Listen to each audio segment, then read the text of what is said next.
Hello साथियों, नमस्कार। आप सभी का स्वागत है ज्ञान जीएस के यूट्यूब चैनल पर। तो जैसा कि आप सभी लोगों को पता है कि हम ज्योग्राफी के अंतर्गत इंडियन ज्योग्राफी के 900 प्रश्नों की श्रृंखला बहुत ही जल्द समाप्त करने वाले हैं।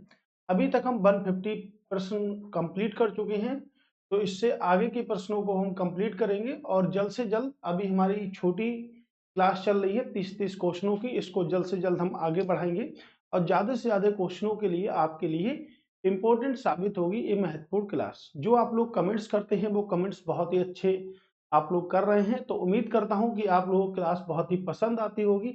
इसीलिए ऐसे ऐसे प्रश्न हैं, यानी कि अगर आपने यहाँ से इंडियन ज्योग्राफी को पूरी तरह से कंप्लीट कर लिया तो यकीन मानिएगा कि आपको कभी भी इंडियन ज्योग्राफी में कभी भी क्वेश्चनों को पढ़ने की जरूरत नहीं होगी।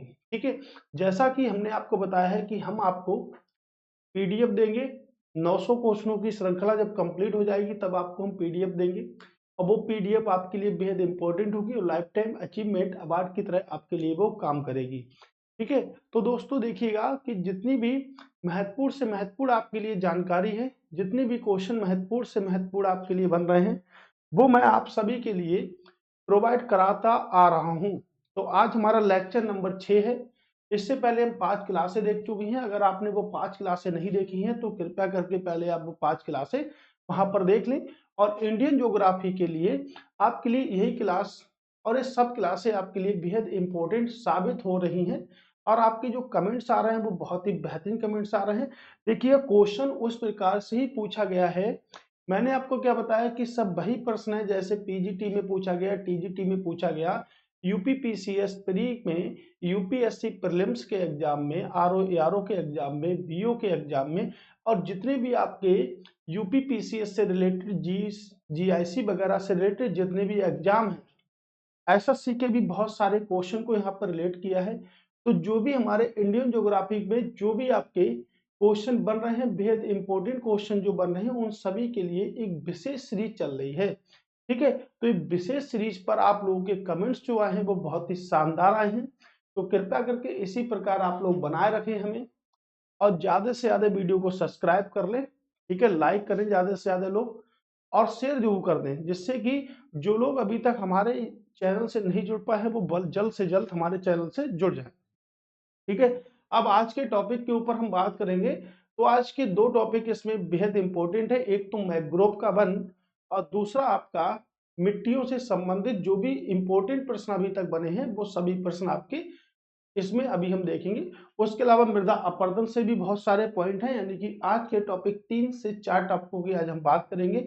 इन्हीं 30 से 35 प्रश्नों में हम 3 से 4 टॉपिकों की बात कर लेंगे और पूरी तरह से आपका क्लियर भी हो जाएगा। तो देखिएगा, आपको पहला ही क्वेश्चन स्पष्ट हो चुका है कि निम्नलिखित में से कौन सा मैंग्रोव वनों के बारे में सही है।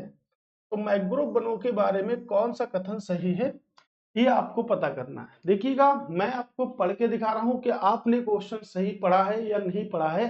तो कृपया करके आप क्वेश्चनों को बेहद अच्छे तरीके से पढ़ें, क्योंकि स्टूडेंट की सबसे बड़ी कमजोरी यही है कि वो पेपर में अच्छी तरीके से क्वेश्चन नहीं कर पाता है। ठीक है, अब देखिएगा, इसमें क्या लिखा, मैंग्रोव वनों के बारे में सत्य कथन नहीं है। तो मैंग्रोव वनों के बारे में कौन सा कथन सही नहीं है ये पूछा है। हम सही सत्य ही पढ़ते और यहाँ पे असत्य लिखा होता तो असत्य पढ़ लेते, लेकिन नहीं, हमने नहीं पढ़ा, इसलिए क्वेश्चन हमने गलत कर दिया दोस्तों। तो गलत नहीं करना है, क्वेश्चन एकदम बेहतरीन तरीके से करना है। देखिएगा, 1500 मीटर से 2500 मीटर की ऊंचाई पर अधिकांश पेड़ शंकुधार आकार के होते हैं। वे मुख्य रूप से पश्चिम बंगाल के सुंदरबन और अंडमान निकोबार के द्वीप समूह में पाए जाते हैं। इन वनों का इन वनों का नाम सुंदरी नामक मैंग्रोव वनों के पेड़ों की एक प्रसिद्ध प्रजाति के नाम पर पड़ा।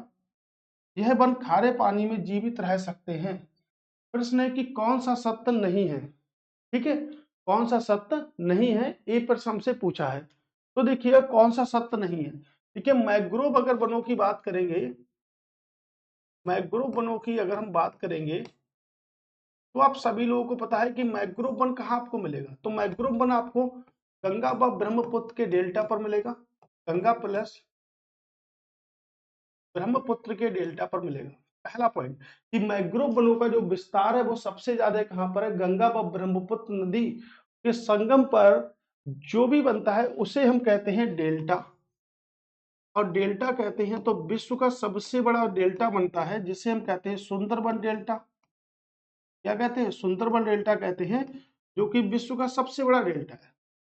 किन नदियों के संगम पर बनता है, गंगा व ब्रह्मपुत्र नदियों के संगम पर बनता है, विश्व का सबसे बड़ा डेल्टा होता है।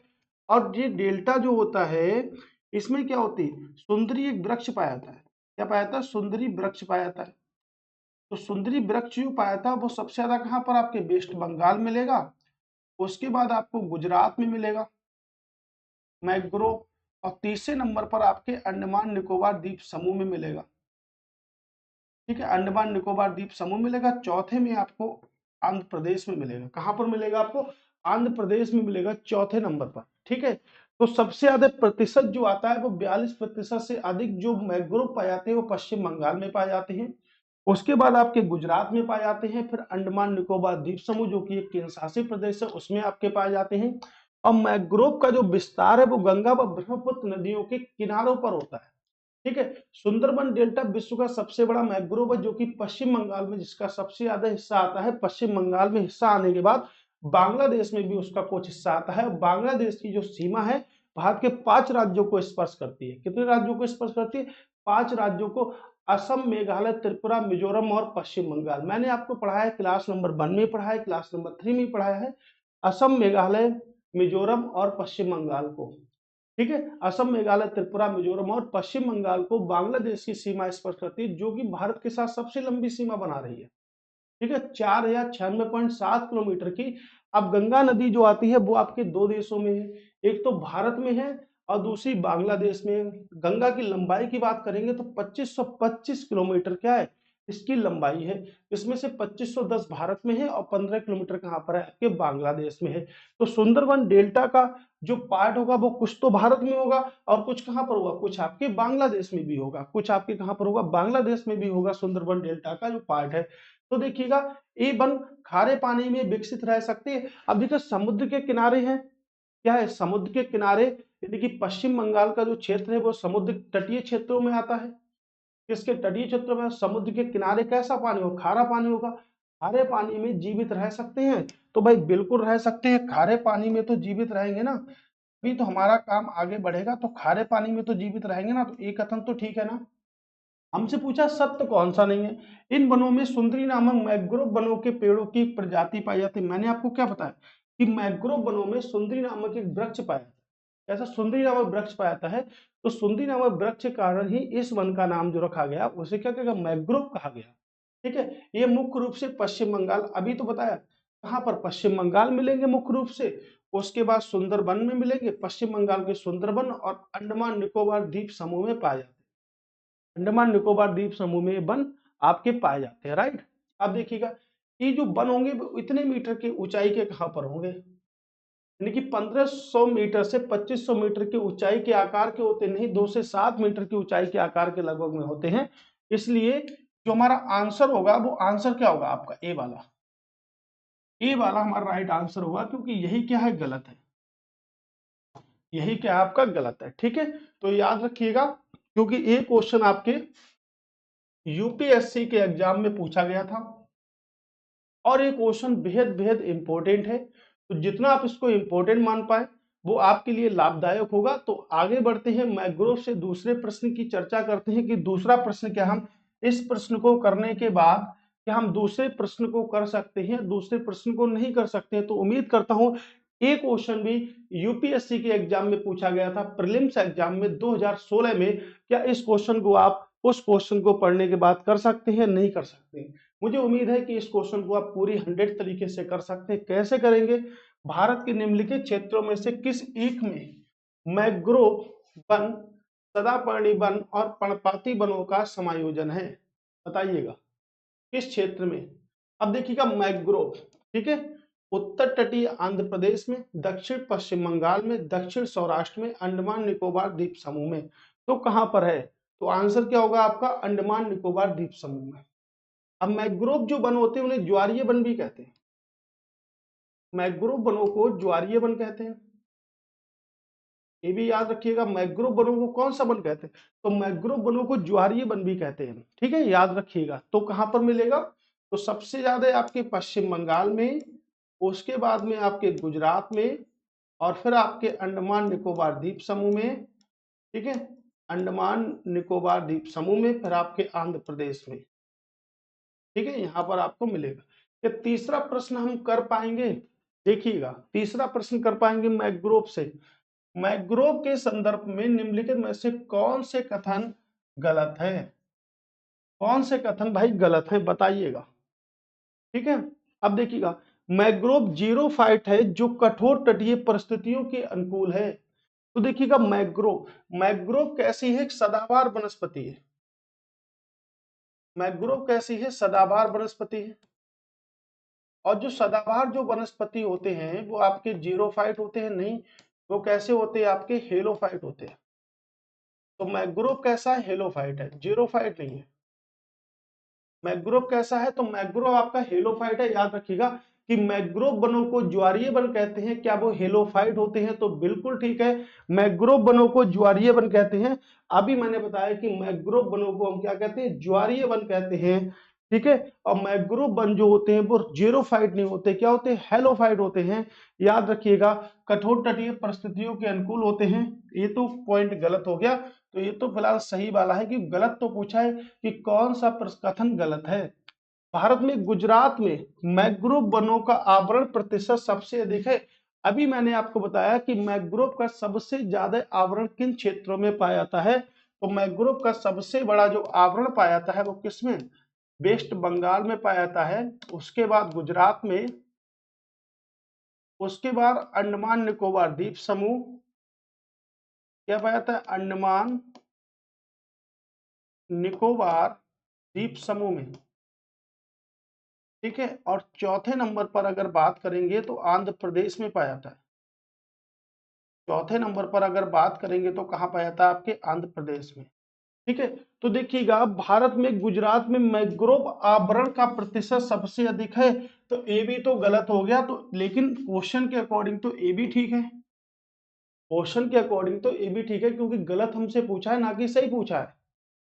भारतीय सुंदरबन मैंग्रोव को रामसर कन्वेंशन के तहत अंतरराष्ट्रीय महत्व की आर्द्र भूमि का दर्जा दिया गया। तो ये स्टेटमेंट ठीक है, यानी कि एक के बाद दो गलत हैं, यानी कि आंसर जो होगा वो हमारा एक के बाद दो होंगे। आंसर जो होगा वो क्या होगा? एक के बाद दो होंगे, क्योंकि गलत कथन पूछा है। अब देखिएगा, रामसर की बात करेंगे तो रामसर सम्मेलन, ठीक है, 1971 में ईरान के शहर में हुआ था। कितने? ईरान के शहर में हुआ था। और 1 फरवरी 1900 यानी कि 1982 को भारत रामसर का क्या करा? भारत ने क्या करा? रामसर का सदस्य बन गया। भारत क्या बन गया? सदस्य बन गया। भारत किसका सदस्य बन गया? रामसर का सदस्य बन गया। 1 फरवरी 1982 को भारत रामसर का सदस्य बन गया। और जो सबसे बड़ा रामसर स्थल है उसे हम कहते हैं सुंदरबन।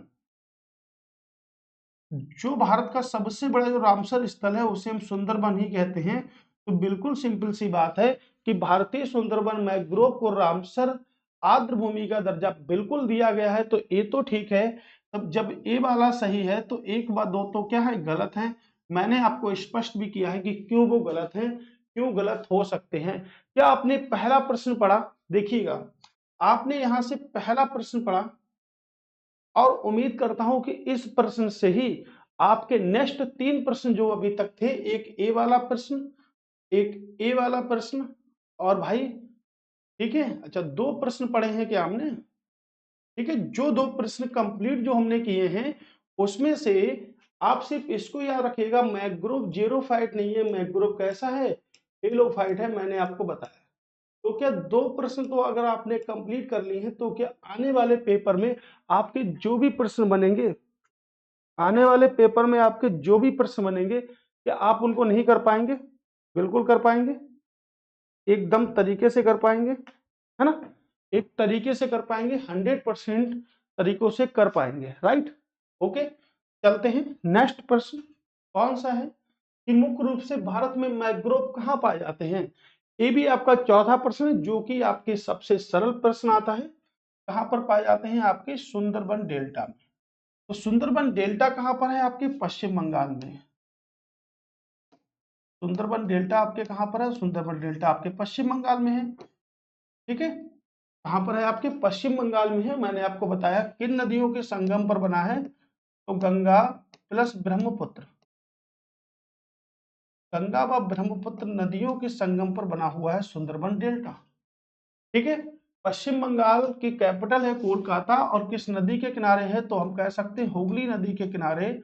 और हुगली नदी पर एक डैम बना हुआ है, जो कि हम पिछले क्लास में स्टडी कर चुके थे, पिछले लेक्चर में स्टडी कर चुके थे, जिसे क्या बोलते हैं? फरक्का बांध बोलते हैं। तो इस बांध के नाम से जानते हैं, फरक्का बांध के नाम से जानते हैं, जो कि बना हुआ है। ठीक है, याद रखिएगा।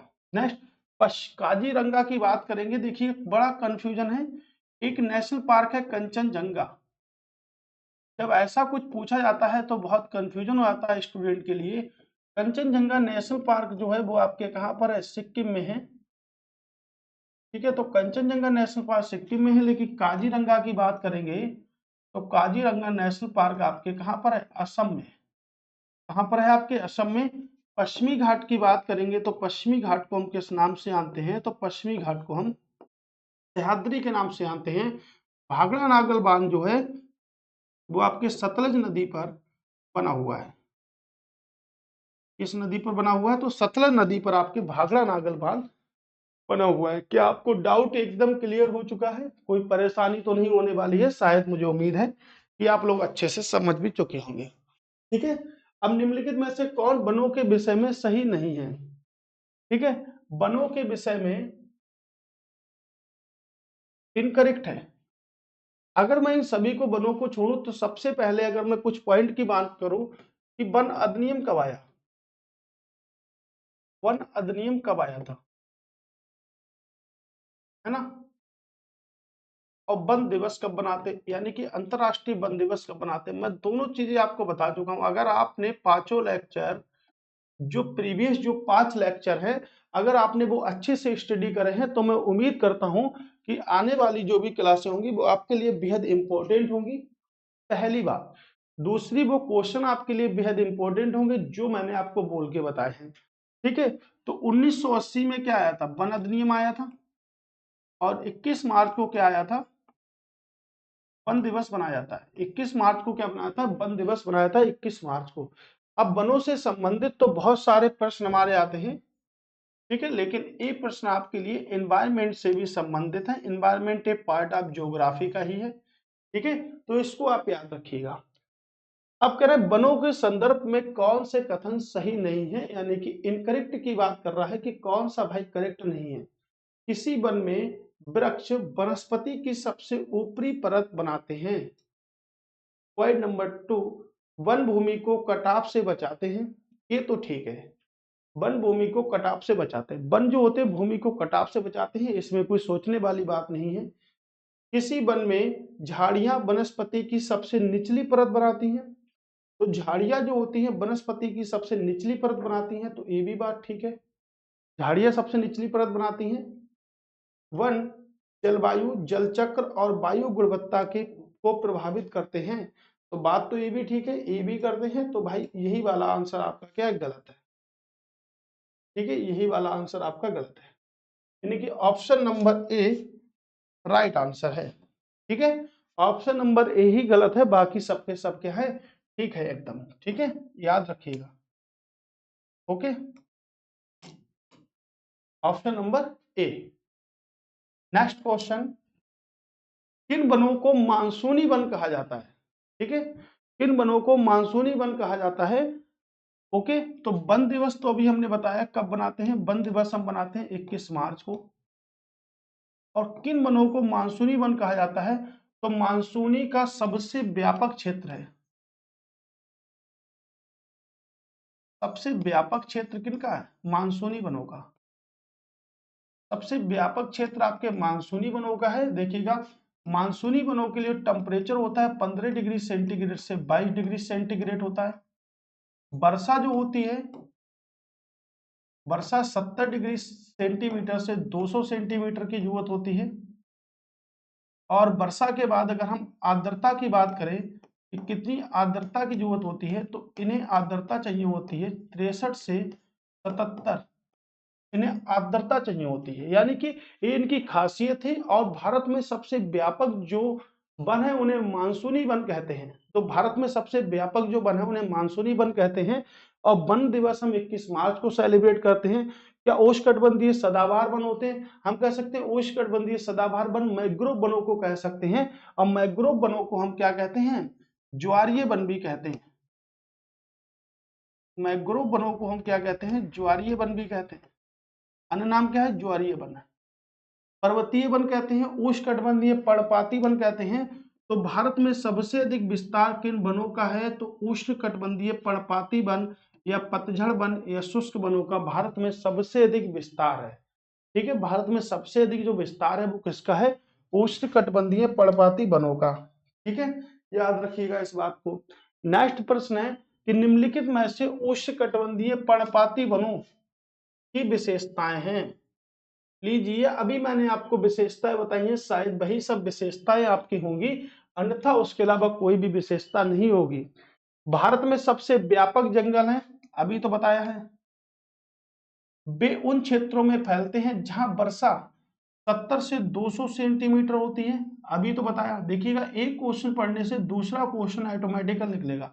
इससे क्या आपको पता चल रहा है कि अगर हम यहाँ पर जो चीज पढ़ते हैं उसका जो क्वेश्चन आपके पेपर में आएगा वो आपसे गलत होने वाला नहीं है। ठीक है, साल व सागौन उष्णकटिबंधीय पर्णपाती वनस्पति के उदाहरण है। देखिएगा, साल साल सबसे ज्यादा कहाँ पाया जाता है? साल सबसे ज्यादा आपके मध्य प्रदेश में मिलेगा। कहाँ मिलेगा? मध्य प्रदेश में। और सागौन सबसे ज्यादा कहाँ मिलेगा? सागौन आपको सबसे ज्यादा तमिलनाडु में देखने को मिलेगा। ठीक है, कहाँ मिलेगा? तमिलनाडु में। और साल आपको कहाँ मिलेगा? मध्य प्रदेश में देखने को मिलेगा। ठीक है, साल और सागौन उष्णकटिबंधीय पर्णपाती वनस्पति के उदाहरण हैं। तो ये भी कथन आपके ठीक है। ओके, टेम्परेचर अभी मैंने बताया, टेम्परेचर की आवश्यकता कितनी होती है? तो टेम्परेचर कह सकते हैं 15 डिग्री सेंटीग्रेड से 22 डिग्री सेंटीग्रेड टेम्परेचर की आवश्यकता होती है। भारत में सबसे व्यापक जंगल होते हैं, यानी कि सबसे ज्यादा उष्णकटिबंधीय शुष्क पर्णपाती वन या उष्णकटिबंधीय शुष्क पतझड़ वनों का विस्तार सबसे अधिक है। यानी कह सकते हैं कि भाई उपयुक्त सभी कथन सही है। उपयुक्त सभी कथन क्या है? एकदम राइट है। कोई भी कंफ्यूजन वाली बातें यहाँ पर नहीं है। ठीक है, आप याद रखिएगा। चलिए नेक्स्ट प्रश्न पे बात करते हैं। नेक्स्ट प्रश्न क्या कहता है हमसे?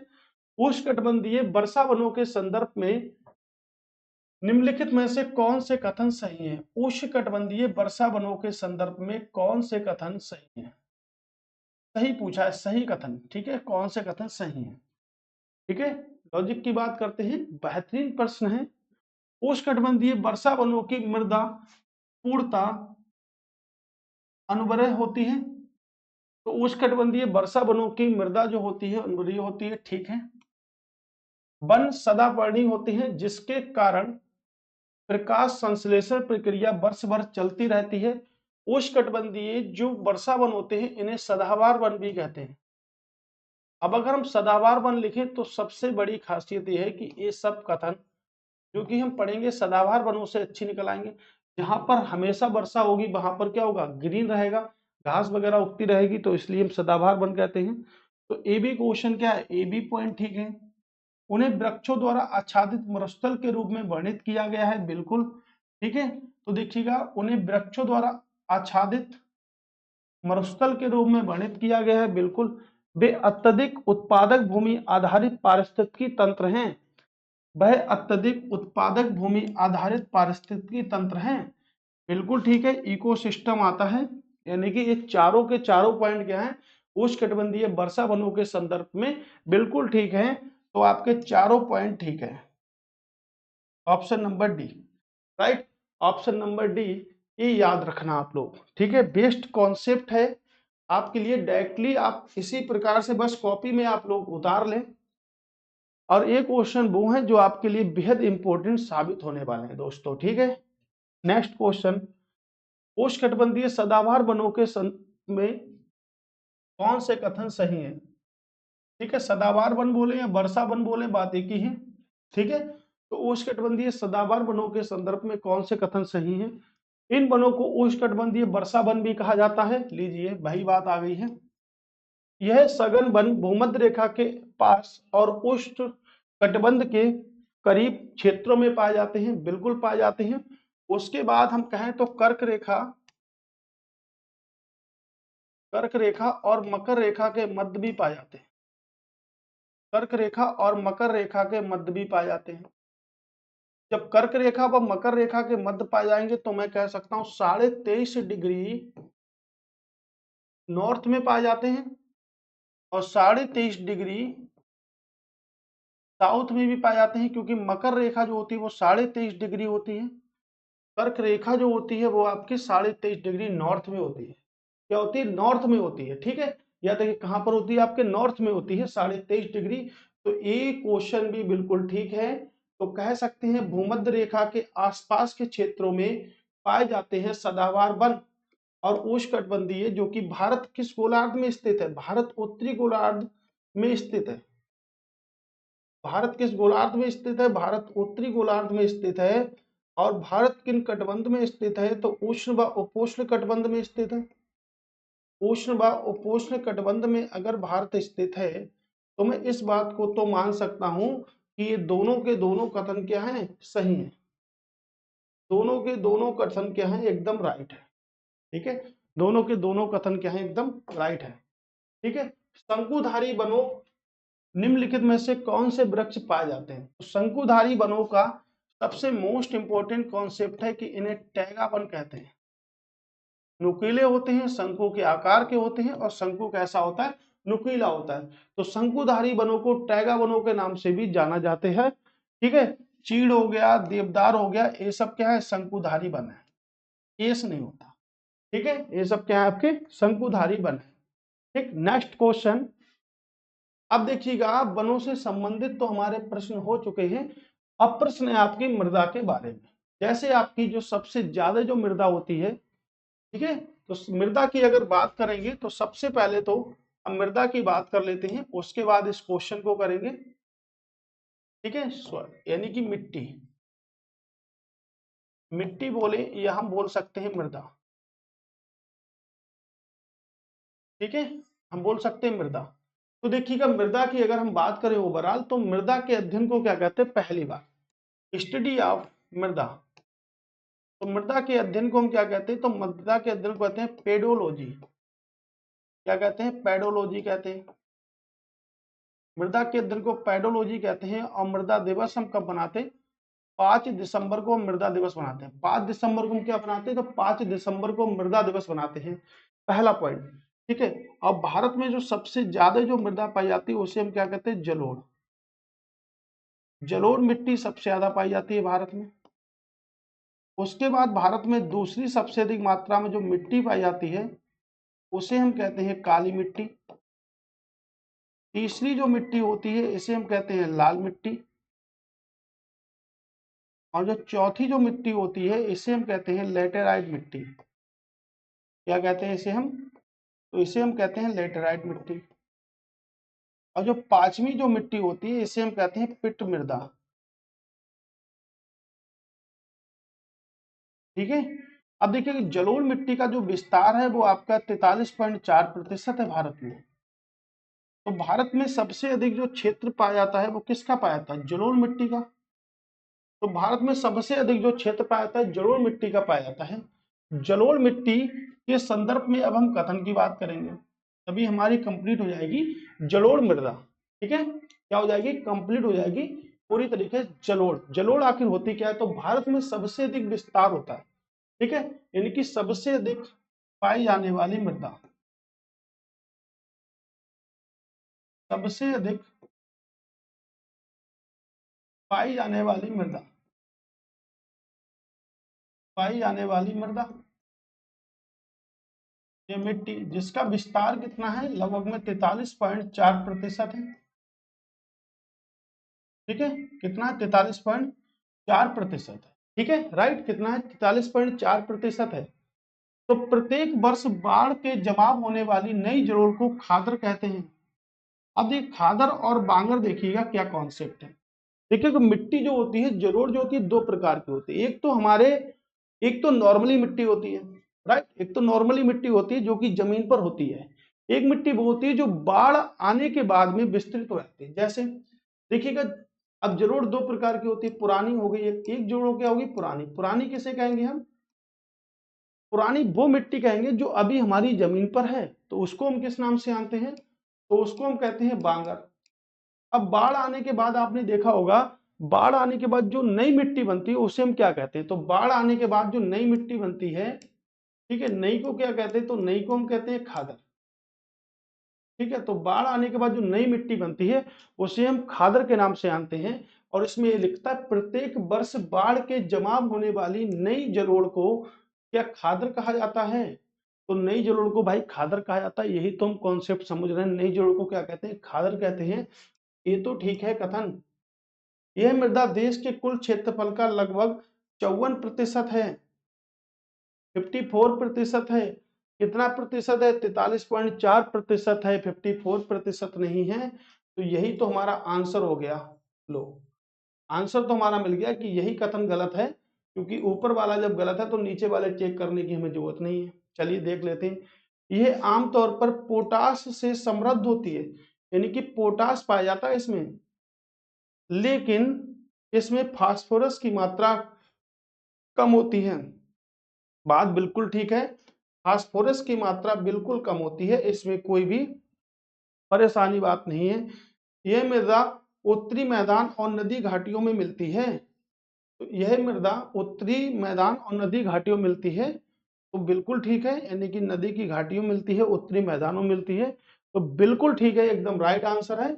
यानी कि आंसर जो होगा मेरा वो कौन सा होगा? बी वाला। बी वाला एक रॉन्ग आंसर होगा आपका। ठीक है, बी वाला याद रखिए, बी वाला इसका क्या होगा? राइट आंसर होगा, क्योंकि यही क्या है? गलत है। राइट, 54% पर नहीं। ठीक है, अब कह रहा है डायरेक्टली प्रश्न पूछ लिया गया है, मिट्टी के संदर्भ में सही कथन बताइए। तो मिट्टी के संदर्भ में सही कथन आपको बताने हैं। ठीक है, चलिए बताइएगा भाई, फटाफट बात करते हैं, एक नंबर की बात करेंगे। चलिए, जलोढ़ मिट्टी नाइट्रोजन से भरपूर होती है। तो जलोढ़ मिट्टी नाइट्रोजन से भरपूर होती है क्या? फास्फोरस की कमी होती है, लेकिन नाइट्रोजन से भरपूर होती है। काली मिट्टी लौह और चूने से भरपूर होती है, लेकिन नाइट्रोजन की कमी होती है। बिल्कुल। लेटराइट मिट्टी में आयरन और एल्यूमिनियम प्रचुर मात्रा में होती है, लेकिन नाइट्रोजन व पोटास की कमी होती है। ये भी बात बिल्कुल ठीक है। ठीक है, तो तीनों के तीनों कथन सही हैं, यानी कि 1 2 3, 1 2 3 तीनों कथन क्या है? आपके सही हैं, कोई भी परेशानी वाली बात नहीं है। लेटेराइट मिट्टी कहाँ पाई जाती है? तो लेटेराइट मिट्टी कहाँ पर पाई जाएगी, है ना, ये आपको पता होना चाहिए। इसमें जो कृषि की जाती है वो बागवानी फसलों की जाती है। बागवानी फसलों की कृषि की जाती है। ठीक है, जैसे क्या हो गया आपका, चाय हो गई आपके, कहवा आपके हो गया, ये बागवानी फसलें, उसकी कृषि की जाती है। भारी वर्षा वाले क्षेत्रों में, रेगिस्तान में, उष्णकटिबंधीय क्षेत्रों में, अधिकांश और शुष्क जलवायु वाले उष्णकटिबंधीय क्षेत्रों में। यही देखिएगा सबसे बड़ा है, और मेरा यही कॉन्सेप्ट है कि जो सबसे बड़ा है और आपको नहीं पता वो लगा दो। सबसे बड़ा जो आप नहीं पता, मान लीजिए लेटराइट मिट्टी हमने आज तक पढ़ी नहीं, और आपसे क्वेश्चन पूछा गया कि कहाँ पाई जाती है, तो आपको जो नहीं पता वो आप कर सकते हो सिंपल तरीके से। ठीक है, सबसे बड़ा पूरा काम कर देगा आपका। ठीक है, अब देख काली मिट्टी के बारे में, निम्नलिखित कथनों पर विचार कीजिए। काली मिट्टी के बारे में देख लीजिए, सही पूछ रहा है, गलत पूछ रहा है, सही पूछ रहा है। दक्कन का अधिकांश पठार काली मिट्टी से आच्छादित है। दक्कन का पठार में आपको पढ़ा चुका हूं, काली मिट्टी को रेगुर मिट्टी कहते हैं। ठीक है, और उत्तर प्रदेश में काली मिट्टी को करेल कहते हैं। उत्तर प्रदेश में काली मिट्टी को क्या कहते हैं? करेल कहते हैं। ठीक है, इस मृदा को रेगुर व काली कपास के रूप में भी जाना जाता है। बिल्कुल, ये दोनों ठीक है। इस मृदा में शुद्धता जुताई वाले गुण होते हैं, बिल्कुल शुद्धता जुताई वाले। फास्फोरस नाइट्रोजन व कार्बनिक पदार्थों से भरपूर होते हैं, फास्फोरस नाइट्रोजन व कार्बनिक पदार्थ से भरपूर होते हैं। अब ये वाला क्वेश्चन देखिएगा, ठीक है। काली मिट्टी लौह चूने से भरपूर होती है लेकिन नाइट्रोजन की कमी होती है, नाइट्रोजन की कमी होती है, ठीक है। इस मिट्टी में फास्फोरस नाइट्रोजन भरपूर होते हैं, तो देखिएगा नाइट्रोजन फास्फोरस भरपूर नहीं होते, तो ये तो गलत है। ये क्या है, गलत है, यानी कि 1 2 3 क्या है, सही है। 1 2 3 क्या है, बिल्कुल ठीक है, ठीक है, याद रखिएगा, ठीक है। चलते हैं नेक्स्ट प्रश्न। अगला प्रश्न क्या कहता है कि मिट्टी के संदर्भ में कौन से कथन सत्य हैं। तो मिट्टी के संदर्भ में कौन से कथन सत्य हैं, ये देखिएगा। ऊपरी मिट्टी में अधिकांश मात्रा में खाद ह्यूमरस होती है, बिल्कुल होती है। रेतीली मिट्टी जल को तेजी से प्रसंचरण करती है, रेतीली जो मिट्टी होती है वो जल का तेजी से प्रसंचरण करती है, बिल्कुल सर्कुलेट करती है, बिल्कुल करती है। दोमट मिट्टी में तेल व चिकनी मिट्टी होती है। तीनों के तीनों कथन क्या है, सही है आपके, ठीक है। ये देखिएगा, ओके, यानी कि रेतीली मिट्टी जल का तेजी से प्रसंचरण करती है, दोमट मिट्टी में रेत और चिकनी मिट्टी होती है, तीनों के तीनों कथन सही हैं, ठीक है। ये थोड़े से ऑप्शन थोड़ा सा प्रॉब्लम कर रहा है इसमें, कोई नहीं, फिलहाल आप लोग देखिएगा कि तीनों के तीनों कथन क्या है, ठीक है। यानी कि आलापदीज, आलापदीज, ठीक है, तीनों के तीनों कथन क्या है, सही है। ठीक, नेक्स्ट प्रश्न। मिठासी, मठासी मिट्टी यानी कि लाल पीली मिट्टी बोलते हैं, क्या बोलते हैं, लाल पीली मिट्टी बोलते हैं इसको,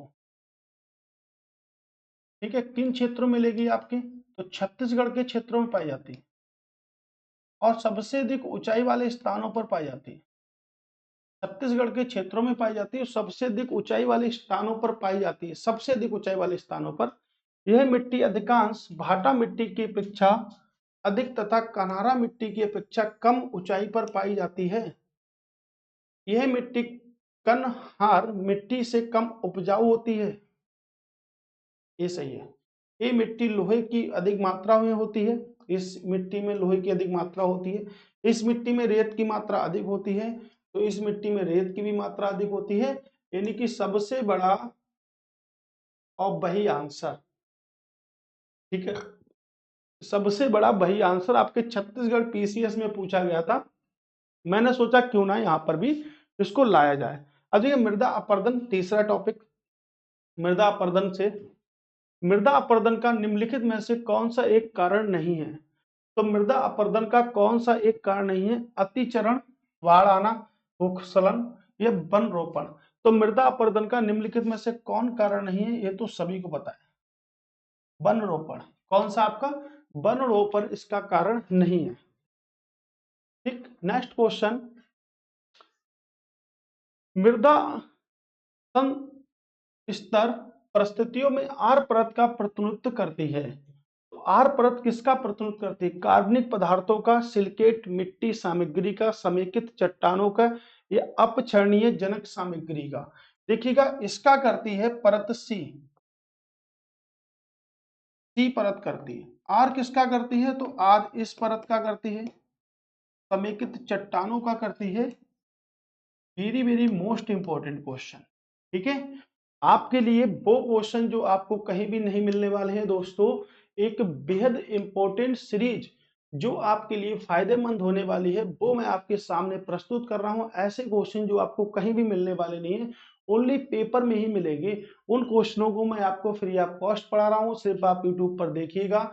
और आपको ऐसे ऐसे पॉइंट मैंने आपको बताए हैं जो पूरी तरीके से आपका डिस्कस भी अच्छी तरीके से करेंगे, कोई भी परेशानी वाली बातें नहीं है दोस्तों, ठीक है। चलिए अब देखिएगा, मृदा परिच्छेदिका में किस क्षितिज को ऊपरी मिट्टी कहा जाता है। किस क्षितिज को ऊपरी मिट्टी कहा जाता है? सी, डी, ए या ई? किसे कहते हैं? डायरेक्टली याद करिएगा, कुछ भी समझने वाली ज्यादा बात नहीं। ए क्षितिज को कहा जाता है। इसको ए क्षितिज को। भारत में 1952 में राष्ट्रीय वन नीति उल्लेखित देश में कुल भौगोलिक क्षेत्र में वन क्षेत्र का प्रतिशत कितना है? कितना होना चाहिए? कितना है नहीं, कितना होना चाहिए? वन क्षेत्र का प्रतिशत कितना होना चाहिए? 25% होना चाहिए, 33 होना चाहिए, 39 होना चाहिए? बताइएगा कितना होना चाहिए? कितना होना चाहिए? 33% होना चाहिए। कितना होना चाहिए? 33% होना ही होना चाहिए। ठीक है। सबसे ज्यादा वन कहाँ है? सबसे ज्यादा वन आपके कहाँ पर है? बताइएगा। मध्य प्रदेश में। भारत में मृदा क्षरण की समस्याओं में किसके साथ जुड़ी है? भारत में मृदा क्षरण की समस्या निम्नलिखित में से किसके साथ जुड़ी है? सीढ़ीदार खेती से, वनों की कटाई से, उष्णकटिबंधीय जलवायु से। ये वो क्वेश्चन है जो आप सभी लोग कर दोगे, सिर्फ समझने वाली बात है, वनों की कटाई से। यूपीएससी में पूछा गया था। ठीक है। वनों की कटाई से मृदा क्षरण। निम्नलिखित में से कौन सी मृदा संरक्षण की विधि नहीं है? देखिएगा, मृदा से कितने कितने सरल, कितने कितने बेहतरीन क्वेश्चन पूछे जाते हैं। ठीक है। पलवार तो है, समुच्च बाधाएं भी आती हैं, अंतरफल भी है, बांध निर्माण करना मृदा संरक्षण की विधि नहीं है। ठीक है। पानी संरक्षण की विधि है बांध का निर्माण करना। ओके। भारत का पहला बायो रिजर्व कहां पर है? ठीक है। भारत का पहला बायो स्फीयर रिजर्व कौन सा है? बताइएगा। Very very most important question. कौन सा है दोस्तों? तो बताइएगा। देखिएगा, Sundarban biosphere reserve, Nilgiri biosphere reserve, Nanda Devi biosphere reserve या मन्नार की खाड़ी बायोस्फीयर रिजर्व। अब देखो, सुंदरबन की बात करेंगे तो सुंदरबन कहां पर है? वेस्ट बंगाल यानी कि पश्चिम बंगाल में है। अभी तो बात करी थी पश्चिम बंगाल की। नीलगिरी कहां पर है? तो नीलगिरी आपके तमिलनाडु में है। कहां पर है? तमिलनाडु में है। ठीक है। इसकी बात करेंगे तो आपके यूके यानी कि उत्तराखंड में है। और मन्नार की खाड़ी वो है जो आपके श्रीलंका और भारत को अलग करती है। भारत को श्रीलंका से जो अलग करती है वो क्या? आपकी मन्नार की खाड़ी है। तो भारत का पहला बायोस्फीयर रिजर्व कौन सा है? तो कह सकते हैं आपके नीलगिरी बायोस्फीयर। इस नीलगिरी पर्वत श्रृंखला पर जनजाति निवास करती है जिसे कहते हैं टोडा जनजाति। टोडा जनजाति। तो पहला पॉइंट तो यह है कि टोडा जनजाति कहाँ निवास करती है? तो नीलगिरी की पहाड़ियों पर निवास करती है। और जहां पर पूर्वी घाट, जहां पर पूर्वी घाट और पश्चिमी घाट आपस में आकर मिलते हैं या मिलन स्थली आपस में आकर मिलते हैं, वहां पर कौन सी पहाड़ियां हैं? तो जहां पर पूर्वी घाट और पश्चिमी घाट आपस में आकर मिलेंगे वहां पे आपकी नीलगिरी की पहाड़ियां हैं। किसकी पहाड़ियां? आपकी नीलगिरी की पहाड़ियां। जहां पर पूर्वी घाट और पश्चिम घाट आपस में आकर मिलते हैं वहां पर नीलगिरी की पहाड़ियां। उन्हीं नीलगिरी की पहाड़ियों पर टोडा जनजाति भी निवास करती है। क्या करती है? टोडा जनजाति निवास करती है। देखिएगा, भारत की सबसे ऊंची चोटी, क्या बात सही है? क्या मैंने पॉइंट सही लिखा? बात समझिएगा। भारत की सबसे ऊंची चोटी, देखिए, भारत की सबसे ऊंची चोटी अगर हम कहें तो केटू कहते हैं, फिर हम कंचनजंगा कहते हैं, फिर हम लेके आते हैं नंदा देवी को जो कि उत्तराखंड में है। लेकिन मैंने जो लिखा भारत की सबसे ऊंची चोटी, अब मैं लिख दूं भारत की पूर्ण रूपेण, भारत की पूर्ण रूपेण सबसे ऊंची चोटी। क्या अब पॉइंट सही है? जब एक बार यूपी टेट में प्रश्न पूछा गया था और भी बहुत सारे एसएससी एग्जाम में पूछा गया था कि भारत की सबसे ऊंची चोटी पूर्ण रूप में भारत में ही, पूरी तरह से भारत में है, किसी भी देश की सीमा को स्पर्श नहीं करती है, उसको हम क्या कहते हैं? तो उसको हम कहते हैं नंदा देवी, जो कि उत्तराखंड में है। नंदा देवी नेशनल पार्क भी उत्तराखंड में है, बायो रिजर्व भी उत्तराखंड में है, सब कुछ उत्तराखंड में ही है। नंदा देवी के नाम से पूरी की पूरी चोटी आपके भारत में ही है। कहां पर है? उत्तराखंड में है। अगर हम बात करें कंचनजंगा की तो वो बॉर्डर शेयर करती है आपके नेपाल के साथ में, और केटू की बात करेंगे तो वो बॉर्डर शेयर करती है पाकिस्तान के साथ में, तो वो किसी देश के साथ में बॉर्डर शेयर करती है। तो सबसे ऊंची चोटी तो हम केटू लिखते हैं भारत की, और विश्व की सबसे ऊंची चोटी माउंट एवरेस्ट को लिखते हैं। वो बात ठीक है, लेकिन भारत की पूर्ण रूप से सबसे ऊंची चोटी जो होगी वो आपकी नंदा देवी ही होगी। ये बात आप याद रखिएगा, ये वेरी वेरी मोस्ट इंपॉर्टेंट है। ठीक है, मन्नार की खाड़ी तो आपको पता है भारत व श्रीलंका को अलग करती है। ठीक है, श्रीलंका, श्रीलंका का प्राचीन नाम क्या था? सीलेन। श्रीलंका को सीलेन के नाम से जानते हैं। श्रीलंका भारत के साथ स्थलीय सीमा नहीं बनाती, कैसी बनाती है? जलीय सीमा बनाती है। ठीक है, पूर्व का मोती। श्रीलंका से एक ब्रिज जाता है जो कि तमिलनाडु के धनुषकोडी से शुरू होता है। कहां से शुरू होता है?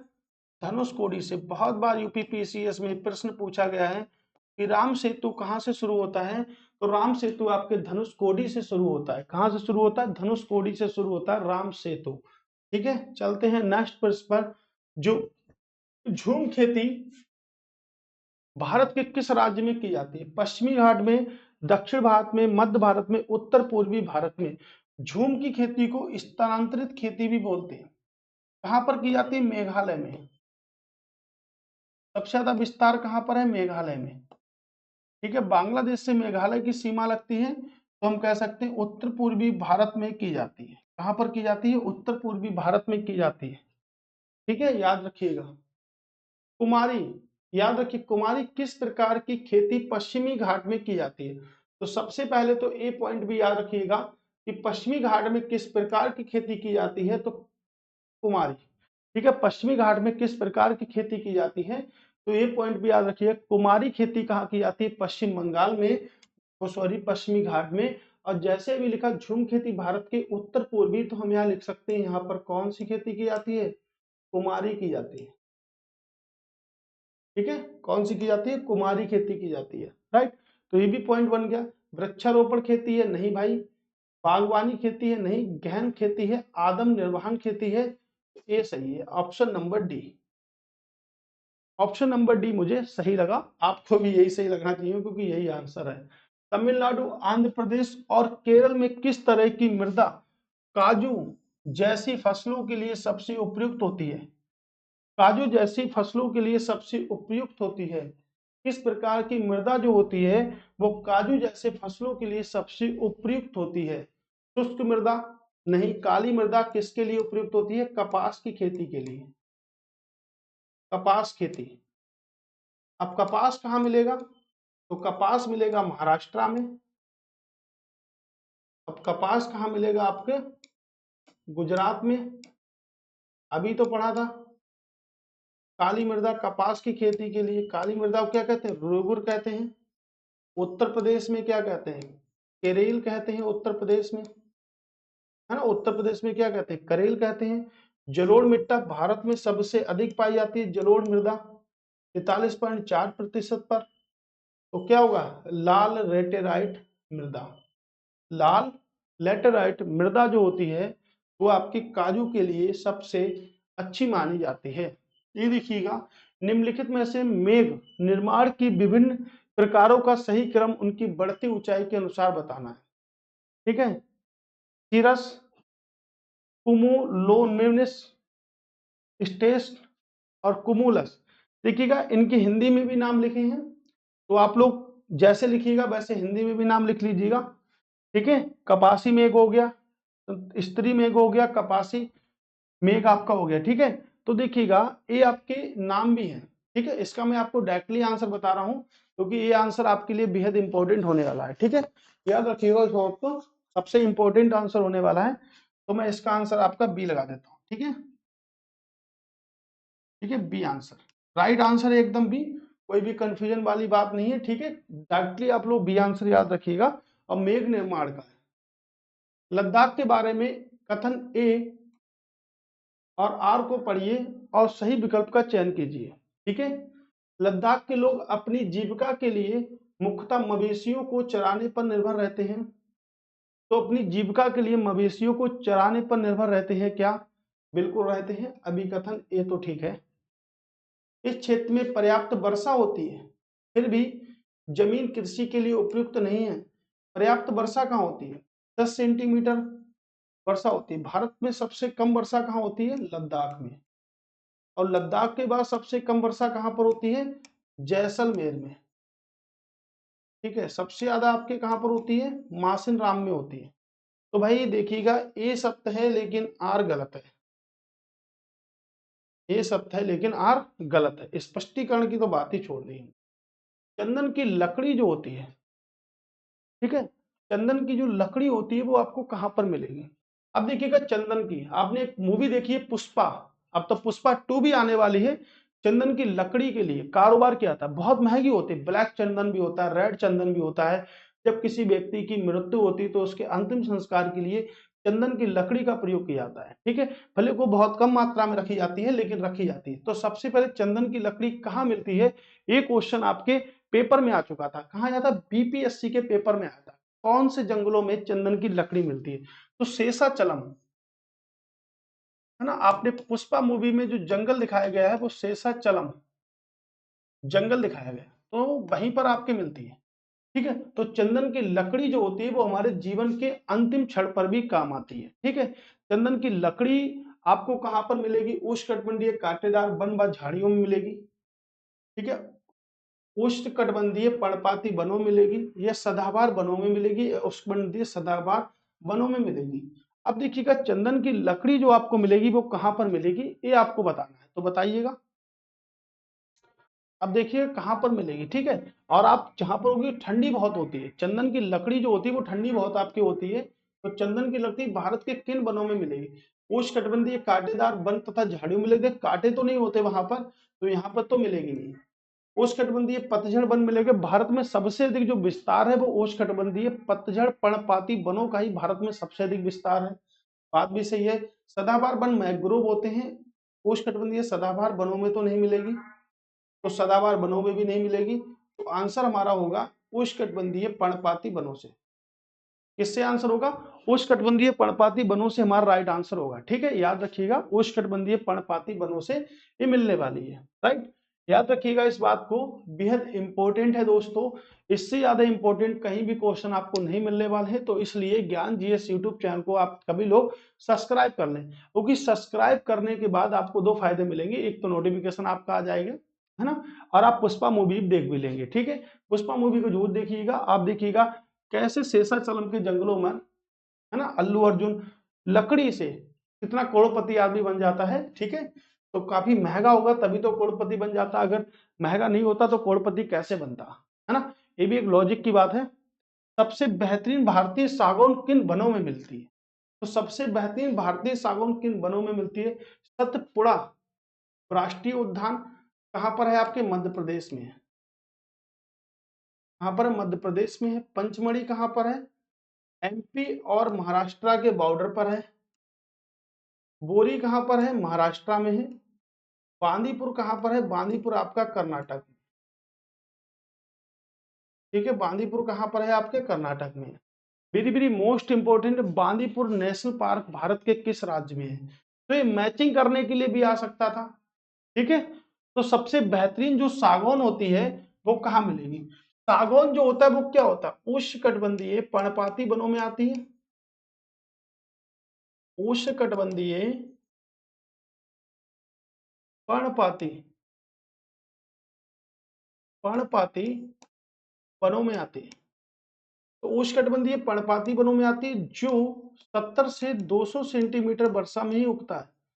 अब अंदाजा लगा लीजिएगा, जहां पर 15 से 22 डिग्री का तापमान होता है वहीं उगेगा, और जहां पर आर्द्रता होती है 63 से 77 सेंटीमीटर वहीं पर उगेगी, ठीक है।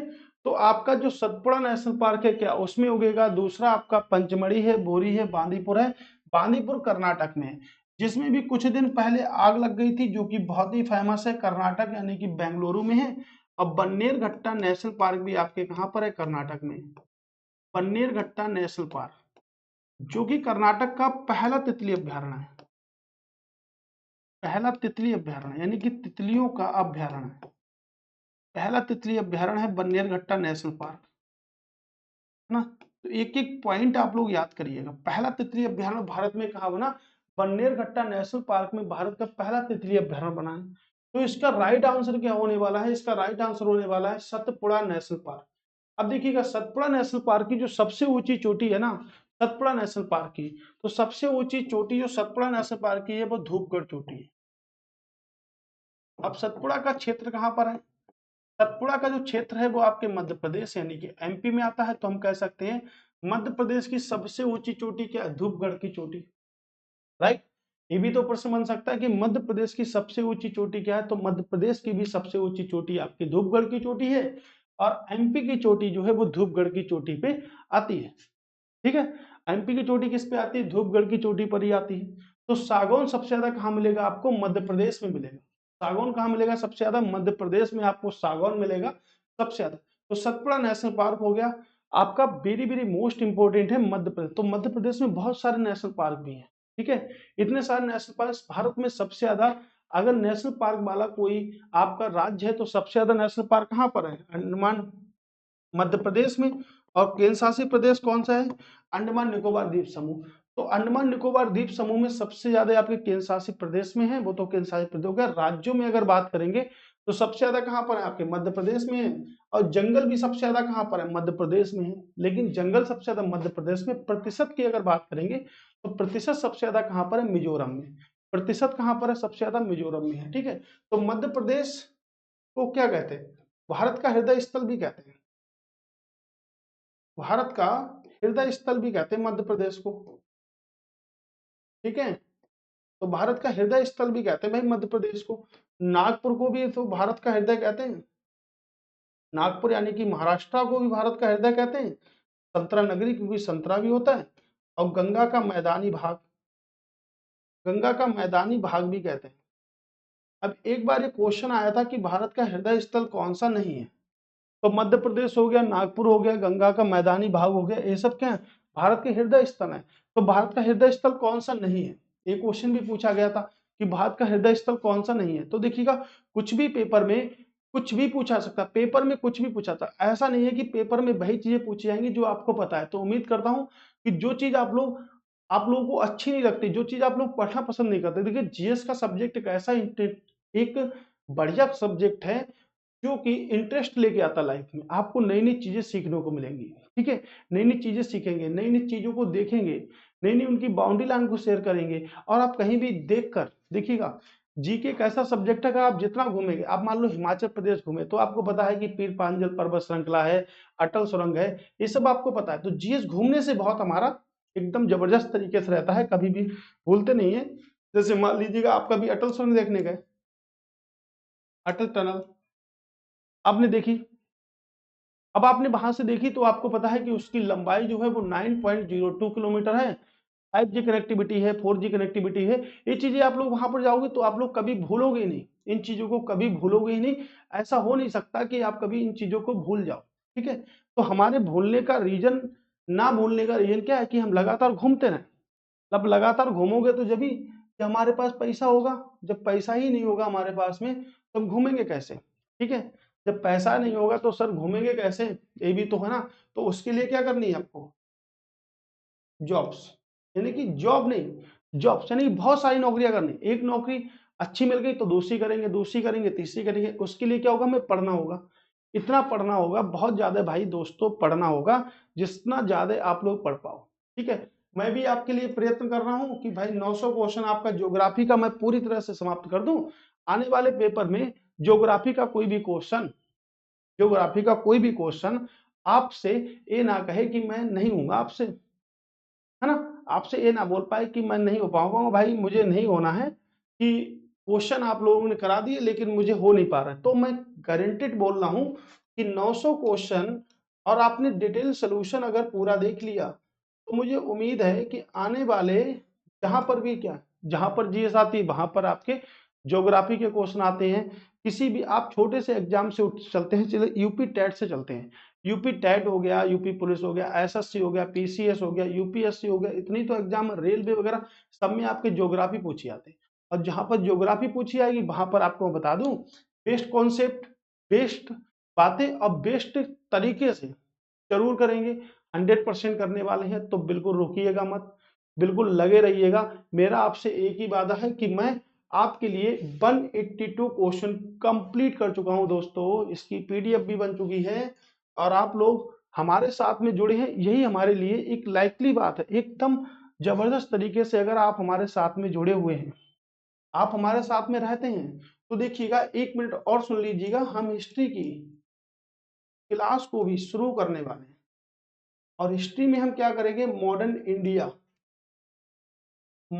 इंडिया को शुरू करने वाले हैं, यानी कि मॉडर्न हिस्ट्री में मॉडर्न इंडियन हिस्ट्री को शुरू करने वाले हैं। ठीक है, तो इसके लिए भी जैसे पहले हम आपके चैप्टर वाइज ही लेके आएंगे, हिस्ट्री में आपको टोटल चैप्टर वाइज ही पढ़ाया जाएगा।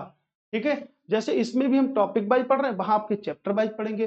टॉपिक छोटी चीज हो गई, चैप्टर लेसन बड़ा चीज हो गया। ठीक है, तो कंप्लीट कर देंगे पूरी तरीके से, एक एक पॉइंट को क्लियर कर देंगे। ठीक है, तो हिस्ट्री ज्योग्राफी करेंगे।